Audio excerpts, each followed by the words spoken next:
Want to know how to log out of Lovable? Well, no worries. In this video, I'm going to show you an easy step-by-step plan on how you can easily log out of Lovable.dev or Lovable AI. So it's super simple. I don't have a minute, so let's get straight to it. Now, first things first, simply open up your Lovable AI website. So you can just simply head over to web browser and type in lovable.dev, and then your Lovable AI should open up. So once you are there, on the top right side, you should be seeing your profile by default. So you can just simply select your profile right here on the top right side.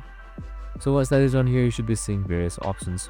So on the bottom, since we want to log out here, you should be seeing sign out on the appearance. So you can just simply select it once and it should automatically sign you out, just like this right here, and you have been successfully signed out of Lovable AI. So you can just simply log back in by selecting login right here, or create a new account as well. We have also created a video on how to do it, so make sure to watch it. And that's it, super simple and easy. I hope this video helped. If it did, make sure to like, subscribe and tune in with us for more of these videos. Have a good day and see you in the next one.